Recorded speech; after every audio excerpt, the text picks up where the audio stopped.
الجلسات الإيمانية والرحمات الربانية والنفحات القرآنية في أفياء رمضانية والنفحات القرآنية في أفياء رمضانية. الحمد لله رب العالمين، وصلى الله وسلم على حبيبنا محمد وعلى آله وصحبه أجمعين. اللهم اجعلنا ممن يصوم هذا الشهر إيمانا واحتسابا. اللهم اجعلنا ممن يرضيك فيه فترضى عنهم. أيها الأحبة، شهرنا هذا هو شهر الدعاء. مواطن استجابة الدعاء في هذا الشهر كثيرة.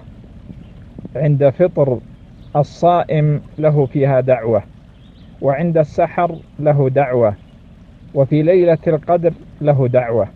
لكن هناك من الناس من جعل بينه وبين مولاه حجب، والله سبحانه وتعالى قد أمرنا بالدعاء وجعل الدعاء عبادة، وقال ربكم ادعوني أستجب لكم إن الذين يستكبرون عن عبادتي سيدخلون جهنم داخرين.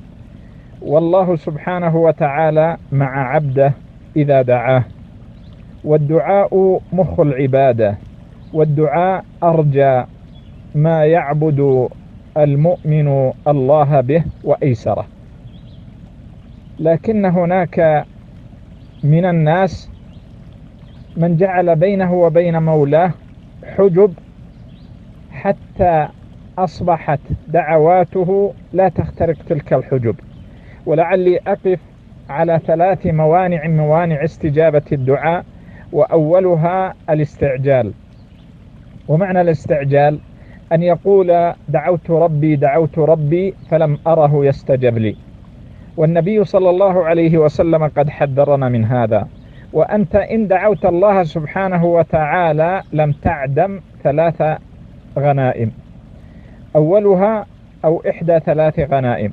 أولها أن يستجيب الله دعاءك، والثانية أن يرفع عنك الله من البلاء بقدر الدعاء، لأن البلاء ينزل والدعاء يرتفع، ثم يعتلجان حتى يرث الله الأرض ومن عليها. والثالثة أن يدخرها الله لك في وقت أنت أحوج إلى الحسنة الواحدة. المانع الثاني من موانع استجابة الدعاء ترك الأمر بالمعروف والنهي عن المنكر، تلك السفينة العظيمة التي وإن حصل خلل في أمر معين منها فلا عذر لأمة محمد صلى الله عليه وسلم، لأن الله مدحها من فوق 7 سماوات: كنتم خير أمة أخرجت للناس تأمرون بالمعروف وتنهون عن المنكر وتؤمنون بالله. الأمر بالمعروف والنهي عن المنكر سفينة النجاة، من ركبها نجا، ومن ترك الأمر بالمعروف والنهي عن المنكر غرق وخسر.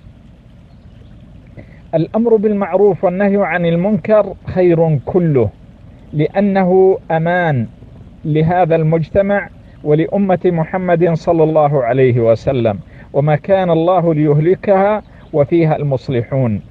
المانع الثالث من موانع استجابة الدعاء أكل الحرام. أسأل الله أن يغنينا بحلاله عن حرامه وبه عمن سواه. لا يخفى علينا جميعا حديث حبيبنا محمد صلى الله عليه وسلم الذي يبين ذلك الرجل الأشعث الأغبر ذي الطمرين يمد يديه إلى السماء، أي أنها اكتملت فيه التماس استجابة الدعاء من الله سبحانه وتعالى، ثم لم يستجب الله دعاءه لأن مأكله حرام ومشربه حرام وغذي بالحرام، فكيف يستجاب له؟ علينا أن نتحرز من الحرام. أسأل الله سبحانه وتعالى أن يغنينا بحلاله عن حرامه وبه عن من سواه. صلى الله على نبينا محمد. علما ننثر أدبا، نشعل همما نرفع حجوبا، نبذل في دعوتنا السبابا في أفياء رمضانية، في أفياء رمضانية.